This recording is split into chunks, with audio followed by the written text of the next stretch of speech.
Olá, sejam todos bem-vindos a mais um episódio do R3K Sua Saúde, Nossa Especialidade. Estou aqui com minha parceira Rosana Richman, eu sou Renato Kifuri, pediatra infectologista. E hoje o assunto não podia ser no tamanho do problema que vamos vivenciando no país, que é a dengue. Seus sintomas, prevenção, como é que faz o diagnóstico, as vacinas que estão chegando. E hoje, né, Rosana, a gente tem a grata satisfação de ter aqui conosco uma querida amiga que esteve conosco muito tempo, já tivemos com ela também no jornalismo da Rede Globo, Mariana Ferrão. Mariana Ferrão é jornalista, é palestrante. E, Mariana, um prazer e uma honra. Obrigado por você ter aceito estar aqui conosco e bater esse papo sobre dengue. Obrigado por ter vindo. Eu que agradeço. Vocês sabem o quanto eu adoro vocês dois e o quanto é gostoso conversar e também o quanto vocês são importantes para que a gente possa esclarecer informações, porque uma das coisas que a gente sempre falava lá no Bem-Estar era que quando o médico sabia explicar direito, a gente ficava tranquilo e vocês eram os dois, né, médicos que quando iam lá a gente podia relaxar e deixar o nosso trabalho. Isso aqui é a prova, né, que hoje vocês estão entrevistando e eu só vim aqui participar, estou de boa hoje. É isso aí. Mas a gente está de verdade muito feliz de ter você aqui.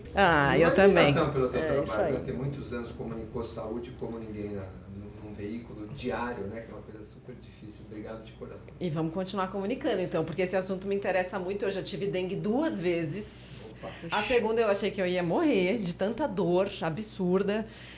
Eu estava amamentando, ou seja, faz 10 anos, porque meu filho mais velho está com 10 anos agora, 10 anos e 6 meses. E eu estava na licença maternidade, eu tive que adiar, inclusive, minha volta ao Bem-Estar na época, porque eu peguei dengue, 10 dias antes de voltar. E a minha pergunta é, quantas vezes a gente pode pegar dengue? No seu caso, já é um bate-papo enorme, né? Para a gente falar de reinfecção, para a gente falar de amamentação, de dengue na gravidez. Vamos começar por essa história das segundas infecções ou terceiras. Dengue é uma doença transmitida pelo mosquito, né? Pelo vetor, pelo Aedes aegypti, o odioso do Egito, que transmite o vírus de pessoa para pessoa. E existem 4 tipos de vírus de dengue. O dengue 1, 2, 3 e 4. Então, em teoria, uma vez que você tem um tipo de dengue, você fica imune para esse tipo o resto da vida e, portanto, a gente pode ter 4 vezes dengue na vida. E talvez a chave da dengue, o mais intrigante da dengue, diferente de outras doenças infecciosas, que quando você tem alguma doença infecciosa, geralmente as reinfecções são mais leves. Uhum. Dificilmente você tem uma mais grave depois que você tem uma pneumonia, depois que você tem uma gripe, depois que você tem Covid. Em geral, você tem doenças que cursam com quadro porque você já adquiriu alguma imunidade com aquela infecção prévia. Com a dengue é o inverso.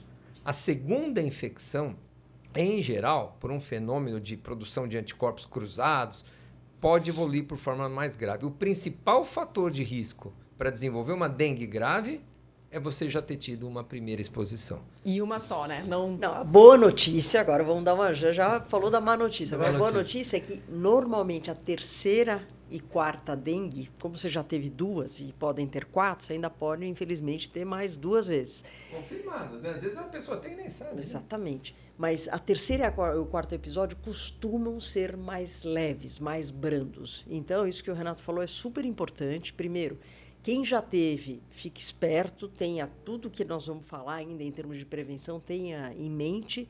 2, tem gente que não sabe que teve, 70% dos casos de dengue são assintomáticos. Então, tem muita gente que mora em locais de alta concentração, tem um monte de gente com doença, e essa pessoa fala, não, eu nunca tive. Não sei se ela nunca teve. Se for fazer um exame, vai encontrar em Provavelmente quase 7 de cada 10 que tem anticorpo, ou seja, já foi exposto e nem sabe. E daí a importância de saber disso no sentido da prevenção. Mas por que umas pessoas manifestam mais sintomas e outras menos? A gente sabe? A gente tem essa resposta? São vários os motivos, né? A doenças infecciosas, de uma maneira geral, Mari, ela evolui para mais sintomas ou com mais gravidade de acordo com o indivíduo, com a idade, com o estado imune do indivíduo, se ele está mais pronto, com a quantidade de vírus que aquele mosquito carregou, às vezes que nós chamamos de inóculo, né? Se ele botou pouco vírus em você, provavelmente você vai ter uma dengue mais leve. Se ele colocou muito mais vírus, você levou várias picadas de vários mosquitos infectados, a sua chance de quanto mais vírus você foi infectado, maior. Alguns estudos mostram que dependendo do tipo de vírus, você tem uma gravidade maior ou menor. E se também, como a gente comentou, se que ela é a primeira, a sua segunda, a sua terceira ou a sua quarta infecção. Então, são vários fatores que colaboram para que você tenha uma forma tão leve, uma dor de cabeça leve, que você nem vai testar, ou às vezes um quadro mais intenso que vai te procurar um serviço de saúde. Eu vou ter que confessar aqui, eu chamo a fêmea do mosquito de super fêmea, porque eu acho ela incrível a capacidade de um mosquito que tem 30 a 45 dias de vida. E, neste período, o instinto materno dela fala que ela precisa do sangue humano para colocar os ovos dela. Então, ela vai atrás de sangue humano. Como ela não voa grandes distâncias, em geral, ela vai procurar o sangue humano que está próximo dela, ou seja, peridomicílio. Uma vez que ela picar alguém que está com o vírus da dengue, ela não nasce infectada, mas se ela me picar e eu estiver na fase da dengue, uma vez que ela esteja infectada, a partir daí ela é capaz de transmitir para pelo menos 300 pessoas durante esses 30, 45... 300 pessoas, 300. Uma única fêmea. E ela coloca 1.500 ovos, uma única fêmea, nesse período de vida dela. E ela precisa de água para colocar os ovos, outro instinto materno. Então, ela necessariamente vai achar algum lugarzinho que tenha água para ela colocar os seus ovos. Agora, se a gente estiver, por exemplo, em casa e vocês dois estiverem com dengue e essa fêmea pica você, pica o Dr. Renato, ela acumula mais carga viral dentro dela, depois ela me pica e ela transmite mais para mim? Não. Normalmente o mosquito ele se infecta uma única vez, ele não vai se infectando várias vezes. Uma vez que ele já está com o vírus da dengue, ele vai transmitir a dengue, ele é um potencial transmissor. Isso que a Rosana está falando é que essa combinação que torna a dengue uma doença de proporção maior ou menor. A combinação de pessoas suscetíveis, que nunca se expuseram ao vírus, e a concentração alta das taxas que nós chamamos de infestação pelo mosquito é que faz a progressão geométrica da doença. Então, se eu tenho muita gente doente e muito mosquito, é muito fácil esse mosquito encontrar alguém doente e, consequentemente, picar os outros e assim a doença se expande. Muito rapidamente, né? E o inverso é verdadeiro. Então, quando a gente vai falar em prevenção daqui a pouco, se eu tenho menos pessoas doentes por vacina, por repelente, por várias estratégias que a gente pode pensar em reduzir o número de pessoas com dengue. E menos criadouros de mosquito, a chance de ter mosquito é menor, a chance desse mosquito encontrar alguém doente é menor e, consequentemente, as taxas de transmissão caem. Então, é uma doença que oscila nas diversas regiões do país, em função do clima, em função das condições de chuva e em função daquele local onde está circulando. Se é um novo local, onde muita gente é suscetível e tem muito mosquito, a gente começa a ter várias infecções. Então, eu me lembro de várias vezes a Rosana no Bem-Estar, ela fazia o mapa da dengue. Aí a gente botava lá as regiões e as cores. Onde hoje tem mais chance dessa rápida proliferação no Brasil? Mari, hoje já é uma realidade, está todo mundo vivenciando. O Distrito Federal praticamente é um dos lugares onde nós tivemos um aumento absurdo do número de casos. O próprio Rio de Janeiro também decretou lá um estado de emergência. Mas se você pegar o mapa, o famoso mapa, eu diria que, para mim, a maior surpresa em 2023 foi a região sul. Porque a região sul, tradicionalmente, era uma região onde eles não vivenciavam, pelo clima, etc., a quantidade de casos, a quantidade de vetor que a gente viu ano passado. E eu diria que tem um agravante. Eu falo porque a gente conversando, por exemplo, com os pediatras no Rio Grande do Sul, eles falam, a gente não tem vivência do manejo desta doença aqui no nosso estado. E isso, muitas vezes, é importante do ponto de vista de reconhecer, de fazer o diagnóstico, etc. Então, são coisas que eu diria que o mapa do Brasil hoje ele está praticamente todo pintado, centro-oeste, aqui no sudeste, Minas Gerais, Rio de Janeiro, próprio São Paulo, Bahia, com vários casos, ou seja, o país todo está pintado, mas eu acho que do ponto de vista, pelo menos para mim, em termos de surpresa, foi o que aconteceu na nossa região. Hoje a dengue é uma doença... 80% dos municípios brasileiros confirmaram casos de dengue em 2023. No estado de São Paulo, 92% dos municípios do estado confirmaram caso de dengue. Ou seja, uma doença que você pode falar que é mais intensa num local e outro. Isso que a Rosana comentou, esse aspecto da dengue é muito diverso. Tem uma dinâmica nessa história toda, porque tem os 4 tipos, que ele pode entrar num lugar, ficar muito tempo esse mesmo tipo, ele quase que esgota os suscetíveis ali, porque todo mundo se infecta, ele perde um pouco da força naquela região, mas ele ganha mais risco de formas secundárias, em formas mais graves, apesar de não ter tantos casos. Em outros locais, ele faz muitas primeiras infecções, nem tantas formas graves, porque ele está pegando muita gente virgem.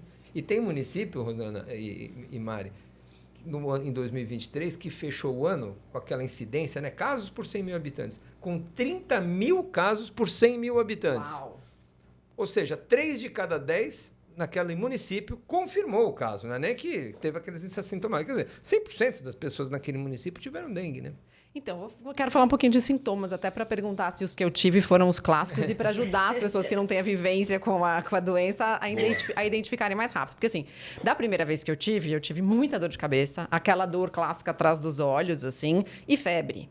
E, basicamente, isso demorou alguns dias para passar, mas era uma dor de cabeça quase incapacitante, assim, durante 1 ou 2 dias. E febre alta, assim. E você desconfiou que era dengue? Como Na é que primeira você fez o vez, eu diagnóstico? desconfiei que era dengue. Eu desconfiei que era dengue. Eu já trabalhava, estava na Band nessa época, mas a gente vinha falando de dengue também no Jornal da Band, e aí eu desconfiei, fiz o teste e deu positivo. Na segunda vez, eu não desconfiei que era dengue. Por quê? Porque como eu estava em licença maternidade, eu praticamente não tinha saído de casa. Eu morava no 18º andar, não tinha quase mosquito visível, mas de vez em quando eu descia para passear, aquela história de levar a criança para tomar sol, andar de carrinho na rua e tal. Então foi mais difícil. E o que eu senti na segunda vez era assim uma dor nas articulações, como se eu tivesse presa a um trilho de trem e o trem estivesse passando por cima de mim, me queimando, assim, uma coisa que eu falei, vai arrancar minha mão do meu braço, assim. Praticamente o que a gente fala de dengue clássico, né? Então, aquele episódio que você falou, começou com febre alta, de início abrupto, com dor de cabeça, dor atrás dos olhos, eventualmente um pouco de dor abdominal. Tem gente que tem um pouco de náusea, vômito. E lá pelo 2º, 3º dia pode aparecer uma erupção na pele, um exantema. Então, isso tudo caracteriza um quadro de dengue clássica, que foi exatamente o que você teve. Você leu o capítulo do livro e teve, classicamente, o quadro clínico. Mas erupção na pele são bolinhas vermelhas? São. Fica pintadinho. Manchas vermelhas. E pode coçar, inclusive. Elas podem ser pruriginosas, né? Isso é relativamente comum também. E a segunda vez também é comum essa dor, tipo, trilho de trem? Na segunda vez nós temos sinais de alarme, né, Renato? Não, na verdade, assim, então você pode ter dengue, que é a chamada dengue clássica, que a Rosana descreveu, que você descreveu para a Rosana, aliás. Mas quando a gente faz um diagnóstico de dengue, o que a gente orienta o paciente? Olha, fique atento aos chamados sinais de alarme, quando a dengue pode evoluir para sua forma mais grave. Que antigamente chamava de dengue hemorrágica. Muitos que estão aqui nos acompanhando falam, dengue hemorrágica não hemorrágica. Hoje a gente fala dengue clássica e dengue com sinais de alarme evoluindo para dengue grave. Então, sinais de alarme que quem está com dengue precisa ficar atento, Mari, é dor abdominal intensa, porque geralmente você começa a melhorar da doença e ainda a partir do 5º, 7º dia que vem esses sinais de alarme e a complicação. Dor abdominal intensa, vômitos, sangramentos na gengiva, no intestino, em qualquer área do seu corpo e alteração mental, de confusão, desmaios, sintomas de tontura. Esses são sinais de alarme que aquela dengue que você já sabe que você está evoluindo para a sua forma mais grave. Aí é atendimento imediato no serviço de emergência, porque necessita internação, hidratação vigorosa, soro na veia, para reverter esse processo. E isso vale para crianças, adultos e idosos. Exatamente. Você sabe que a dengue é uma doença que tem uma manifestação clínica muito típica em todas as idades. É curioso isso, né? Claro que o idoso e o bebê muito jovem, às vezes não manifesta, estou com dor de cabeça, não está. Mas, em geral, se pegar crianças, adolescentes ou até adultos e mais velhos, os sintomas são muito iguais em todas as faixas etárias. Então, isso é um sintoma comum. Só lembrar que no cuidado, né, em relação às crianças e os mais velhos, a hidratação é fundamental. Mais ainda, muitas vezes as crianças elas não vão pedir, ou seja, quem está cuidando, seja de um idoso, seja de uma criança, tem que forçar a hidratação. E para o adulto, até a gente vendo o fluxo do próprio Ministério da Saúde, você tem noção de quanto... Você que gosta de beber água bastante por dia, imagino que você beba bastante. Você sabe qual é o grau de hidratação para alguém que está com dengue em casa, em termos de hidratação oral? Não. Eles falam em 60 ml por quilo. Então, imagina alguém de 60 quilos tem que consumir 3,5 litros de água. É bastante coisa. É bastante coisa. Então, eu acho que tudo isso é importante. Hidratação vigorosa. Esse é um nome que a gente dá na medicina, hidratação vigorosa. Isso você tem que ofertar uma quantidade. E uma dica boa, né, que a gente sempre dá para saber como é que anda a sua hidratação, é olhar seu xixi, sua urina. Quem está muito hidratado, está clarinho, está abundante, está frequente, está sem cheiro, né? Tem que estar longo o seu xixi, sem cheiro, transparente, senão que você está bem hidratado. Está jogando fora, né? E por que hidratar ajuda a eliminar o vírus mais rápido? O que a hidratação faz? Não, assim, a complicação da dengue, que a gente chama, é quando você tem a inflamação que o vírus da dengue faz, ele perde, os vasos perdem aquela capacidade de manter o sangue dentro dos seus vasos sanguíneos e há um extravasamento desse líquido. E a complicação, o choque, a hemorragia, o sangramento, vem dessa falta de líquidos dentro dos vasos sanguíneos. Então, essa reposição não é para eliminar o vírus, não é para combater a doença, não é a droga, entre aspas, o líquido, que salva o indivíduo, que faz a diferença nessa evolução. E grande parte, Mari, infelizmente, dos óbitos por dengue que a gente tem são retardo de acesso ao serviço de saúde, não sabia que era dengue, já chega no hospital na fase evolutiva, nem sabia que estava com dengue no quadro inicial, já chega na sua complicação, ninguém orientou sobre os sinais de alarme, demorou para ser atendido, demorou para ser reconhecido e, infelizmente, muitos desses poderiam ter sido evitados. Ou seja, falta de informação, né? E informação de qualidade faz diferença entre a vida e a morte, né? Exato. Na dengue é clássico. E falando nisso, informação sobre vacina, porque eu acho que está todo mundo curioso para saber se realmente a vacina da dengue vai pegar. Isso aí. A vacina é uma esperada, né, Rô? Acho que a gente, antes de falar das outras medidas, que não vai ter vacina para todo mundo neste momento, né? Hoje a gente tem duas opções de você tomar vacina. Na clínica privada, pagando por ela, está licenciada, a Anvisa aprovou, a vacina é super segura, entre 4 e 60 anos, que é o que hoje é disponível para uma parcela, infelizmente, muito pequena. Custa quanto, em média? Uns R$400 a dose. São duas doses, com intervalo de 3 meses entre elas. Puxado, né? Ainda mais nesse começo de ano que a gente tem um monte de conta para pagar. Mas mesmo quem tem material escolar. E lembrar que, obviamente, a porcentagem de indivíduos no Brasil que vai pagar pela vacina não vai modificar o cenário da dengue do país, porque 2%, 5% da população conseguiu se proteger. Então, esse é um cenário, mas, claro, fica a dica. Quem tem condições, quem pode, procure um serviço, converse com o seu médico, procure um serviço de vacinação privado e faça as 2 doses, isso é ótimo. No sistema público, o laboratório produtor tem pouquíssimas doses. Só para você ter uma ideia, esse primeiro ano vão ser menos de 6 milhões de doses, Mari. Então, a gente vai vacinar 3 milhões de pessoas com sorte. E aí vem a dúvida, por onde vamos começar? 3 milhões num país que a gente acabou de falar que a distribuição da doença é universal. Uma vacina super segura. Vocês que estão nos escutando aí, a febre, dor no local, um pouco de mal-estar, pode acontecer 1, 2 dias, como qualquer vacina. E ela protege bem, viu? 80% de eficácia na prevenção da dengue e 90% de eficácia para a sua forma mais grave. Ou seja, vacina ótima, pena que só tem pouca quantidade, né? Pois é, né? E qual a perspectiva de novas vacinas ou de ampliar isso? Não, a gente tivemos muito recente uma excelente notícia vinda do Instituto Butantan, que é uma parceria com a NIH, né, a National Institute of Health dos Estados Unidos, mostrando os resultados de fase 3, né? A fase 3, só para recordar, é aquela fase onde você, de fato, testa a vacina, a eficácia da vacina numa população bem maior, e confirmando, segurança, que é sempre importante, 2, resposta imunológica, e 3, que é super importante, a mesma eficácia muito semelhante da vacina hoje que a gente tem uso da Takeda. Então, e qual a vantagem? Então, qual é a vantagem? Primeiro, dose única. Você pensar em saúde pública num país com o nosso tamanho, você ter uma única dose de vacina faz muita diferença. Faz muita diferença. E 2, o Instituto Butantan é nosso. Né? Então, isso também faz muita diferença. Então, são 2 aspectos que, é claro, o resultado do estudo preliminar foi principalmente para o dengue 1 e 2. A gente já falou que tem 4 tipos.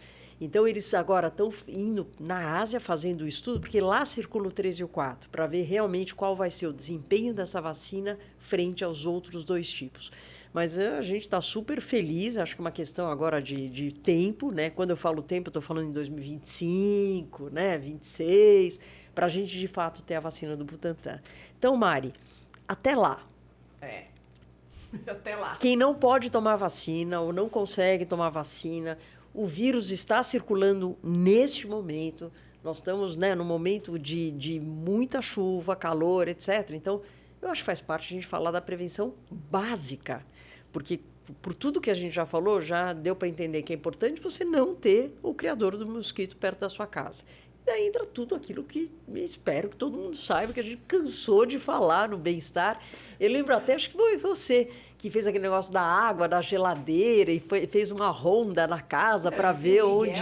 O meu mais velho, que hoje tem 10 anos, acho que ele tinha uns 3, 4 anos, que ele foi procurar os lugares da casa onde poderia ter algum foco do mosquito e ajudou a prima que era do interior a identificar. Eles fizeram uma ronda em casa. Eu lembro disso, que era bonitinho, né? Procurando exatamente onde tenha possíveis focos do mosquito. Isso é uma coisa. Aquela história de colocar cloro, água sanitária nos ralos ajuda da casa? Eu recebi pelos grupos de WhatsApp essa história. Dentro do ralo é difícil o mosquito criar ali, né? Ele precisa do ar ambiente e precisa de uma água um pouco mais limpa, né? Não é verdade que ele só fica em água limpa, ele fica em água também suja, mas ele dentro do ralo não é um local normalmente que a gente recomenda não deixar água parada. Vaso de planta, mas no ralo de qualquer maneira, se puder fechar, melhor. Melhor. Fecha o ralo. Vaso de planta, lixo. Eu acho que resíduo é algo que a gente, do jeito que está chovendo por aí, é quase, né, é muito difícil. Bloquinho de carnaval que deixa um monte de tampinha no meio da rua, né? Tampinha, garrafa, etc. Né? A gente sempre fala do pneu, mas o pneu acho que é o menos importante dessa escala. Quem tem um pneu no seu quintal? Exatamente, é menos frequente. Os pneus estão no oceano agora, que é outra questão. Da outra podcast. E a outra coisa é a proteção individual, que continua sendo roupa de preferência clara, mangas compridas, calça comprida. A gente faz o quê com a menopausa, né? Leque. Ou com esse calor, né?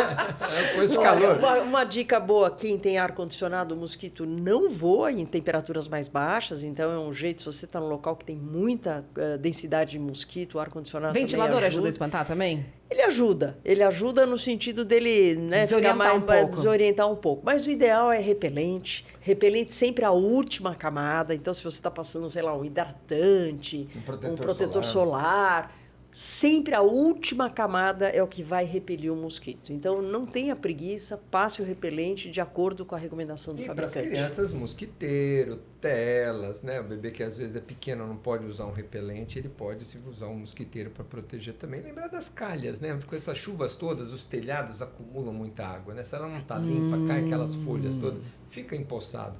Quem sobe lá para ver sua cara dentro da sua casa é um lugar muito frequente onde a gente tem criadouro de mosquitos, são as calhas dos telhados.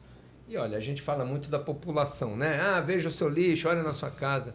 Mas o governo tem que fazer sua parte também. Os prédios públicos estão abandonados, os lixões, os esgotos a céu aberto. Está cheio de lugar aí que não é função do indivíduo. Então, todo mundo tem que trabalhar junto. Né? E a gente ainda tem, né, resquícios da pandemia pela cidade, de lugares que fecharam, né, de empresas que... E aí tem muitos lugares que estão para... Muitos prédios, muitas casas comerciais abandonadas. E mesmo durante a pandemia, você lembrou bem, foram anos onde não teve vigilância, não tinha agente de saúde indo nas casas orientar, fazer toda essa busca ativa, tanto de focos como de orientação.